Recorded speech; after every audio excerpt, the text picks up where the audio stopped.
Hello everyone, and welcome to another tutorial on using the impact interaction system. In this video, I'm going to be going over how to use impact to place some weapon impact effects. So I'm going to be placing some decals, emitting particles, and playing some impact audio. If you haven't checked out the other two videos in this series, I'd strongly recommend that you check those out before watching this one, just so that you have a good idea of what I'm talking about, because I'm going to be going through things somewhat more quickly than I was in those videos. So let's go ahead and get started. For my character controller, I already have some code set up so that when I left click, if you look down in the bottom left, you'll see some logging for firing the weapon.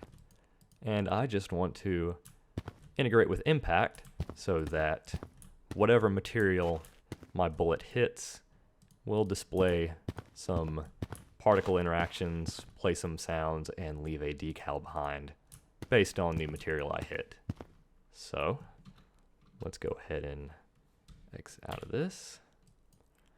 So now the first thing that we need to do, as always, is go into our impact tag library and make a new tag for our weapon.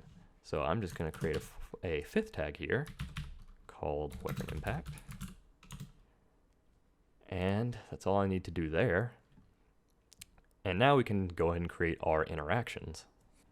So we have two different types of materials here, hard and soft, and I'm going to be creating three different interactions for each: a audio interaction, a particle interaction, and a decal interaction. So we're going to be making a total of 6 interactions here.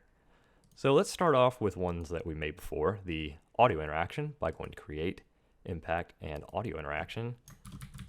And this is just going to be hard weapon impact. So we're going to be using collision audio clips.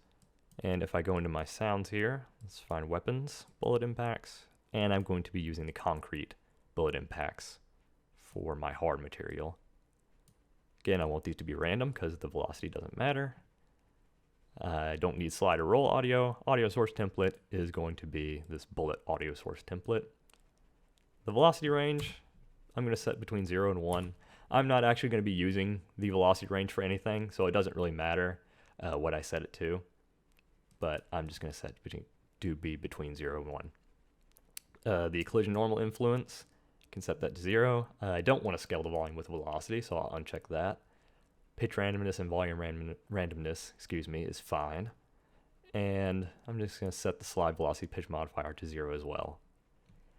And that's all we need to do for the audio interaction for hard. So I'm just going to go and copy this and do soft weapon impact.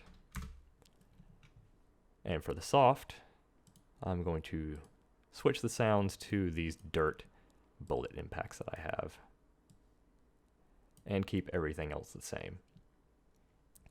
Now for the second interaction, I'm going to be creating a particle interaction. Now for this one, we go to create, impact, particle interaction. And this one is going to be hard weapon particles. So now for this one, we're going to need to define a particle prefab, which is an impact particles effect. So I already have some particle systems here. I have bullet concrete particles, which I'll just drag in here so I can preview. So if we go here, I've got some dust, some more dust, and some concrete chunks. And it's important to note that these are fired on the z-axis so that they're fired away from the surface that was hit. Yeah, there's just a preview of my concrete particle effect. But as the particle system or particle interaction says, I need an impact particles. So all I have to do there is just add an impact particles component to my particle system prefab. So if I go here, search for impact particles, and there we go. That's all I need to do. You can adjust the pool size if you want to. This is the object pool that will be created for this particle prefab, but I'm just going to leave it at 50 for now. So now we can go back to our hard weapon particles and drag and drop this here. Our particle isn't looped, but if it was, we would check this. Looped particles you can use for sliding effects if you want to. Minimum velocity is the minimum collision velocity required to actually display the particles. I'm just going to set this to 0 because I always want these particles to display for bullet impacts. The collision normal influence is the same thing as with audio interactions. It just defines a kind of multiplier for the intensity based on the collision normal. In my case, I'm going to set that to 0. And then you have a couple of checkboxes here. Emit on collision, emit on slide, and emit on roll. And for mine, I just want to emit on collision, but if this particle were to be emitted when objects were sliding against each other, you would want to check these. And when you do check these, you get this emission interval and interval type fields. And these are just for if the particle is not looped. As you can see, if I check that, it grays out again. If the particle isn't looped, this is the interval at which the particles will be emitted, and you can change this to be between time and distance. But for these bullet impacts, I just want to emit on collision. And the soft weapon particles, I'm just going to duplicate these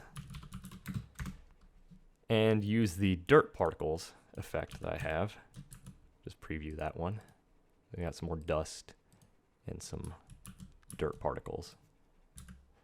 So have to do the same thing. Add a impact particles script here and go back to my soft weapon particles, drag and drop this here, and there we go. Now our final interaction is going to be the decal interaction. So let's go and create impact decal interaction. And this is going to be hard weapon decal. So this requires a decal prefab with an impact decal component, and I have some decal prefabs set up here. So this bullet concrete decal, we take a look at that. Looks like that.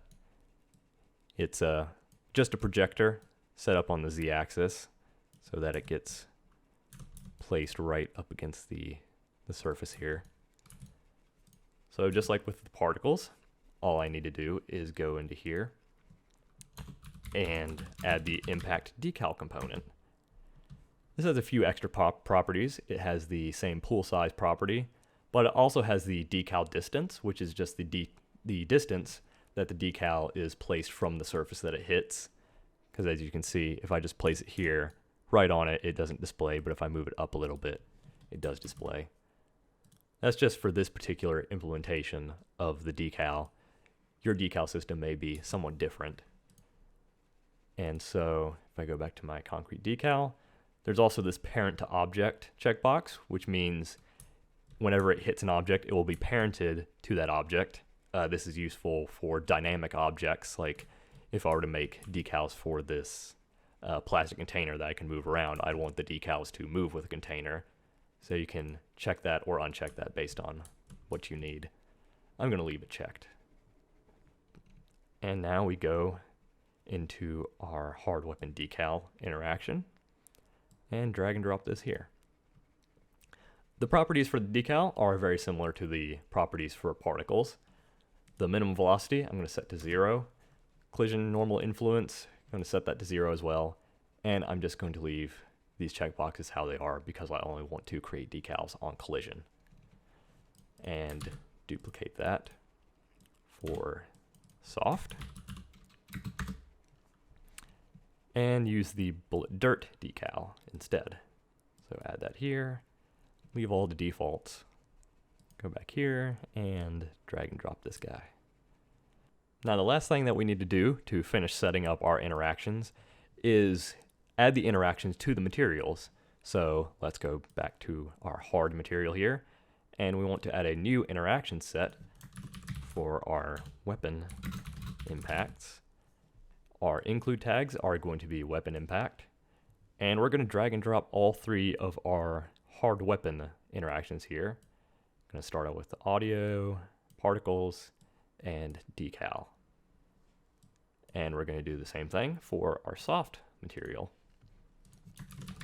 Weapon impacts. Set the include tags to weapon impact. And drag and drop the soft weapon decal, soft weapon impact, and soft weapon particles. And that's all we need to do to set up our interactions and materials. So now we're going to go into the character controller code. So first off, I'm going to want to create some inspector fields, just like the ones for the footstep tags. So let's go into Visual Studio, and under our weapon header, I'm just going to copy one of these existing tags here, and just call this weapon tag. And go back to Unity, and we should see it pop up right there. Drag and drop our impact tag library and select the weapon impact tag. So now we're ready to actually write the code to create our interactions in our character controller. So let's hop back over to our character controller code and scroll down to where I have, just below the trigger footstep function from the last tutorial, I have a trigger weapon function that does about the same thing. It just does the debug logging and does a raycast from the camera's position, the direction the camera's facing.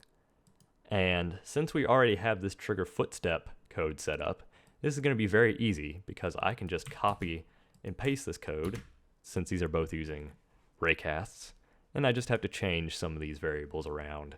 So my velocity is going to be direction, and I'm just going to multiply it by 1,000 just to make sure it has a high enough velocity to trigger the interactions, even though I set the minimum velocities to 0.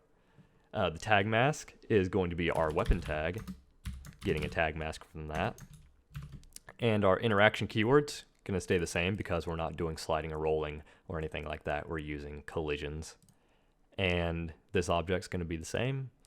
And our trigger call here is going to be the same. So assuming we set up everything correctly, it's going to be just that easy and everything will work. So let's go and play. And let's try it on these blocks over here. And there we go. Got some decals, particles effects, and impact sounds for the hard materials. Works on the terrain as well. And now for the soft materials. Got some dirt kind of effects going on here. So I've set up weapon interactions for the level geometry here, but I haven't set up any interactions for this plastic container material. And what that means is if I click on it, nothing's going to happen because I don't have any interactions set up for it. So just to demonstrate, I'm going to create some weapon interactions for the plastic material. And going to go to the plastic material and create a new interaction set for weapon impacts. Set the include tags to weapon impact. And instead of creating new interactions, I'm just going to be reusing old ones, just to be a bit weird and to demonstrate how you can mix and match interactions for different materials any way that you want. So I'm going to be using the soft weapon particles with the hard weapon decal, and let's be really weird and use one of the footstep audio interactions for the weapon impact sound. So let's play this and see what it looks like. Let's click on this. So yeah, really bizarre. Probably not going to want to do something like this in your project, but it just goes to show the modularity, hot swappability of all these different interactions and materials. So if I wanted to, I could also alter my footsteps to be something interesting. So let's go to my hard material, and I'm going to change my footstep sounds to be the bullet impacts. So first thing I'm going to do, I want these to be triggered for both the footstep left and footstep right. So I'm going to go into my include tags and select footstep right. So now they're both selected. And I'm going to go into here and select nothing so that the footstep right doesn't get triggered. Now I'm just going to drag and drop the decal, particles, and weapon impact.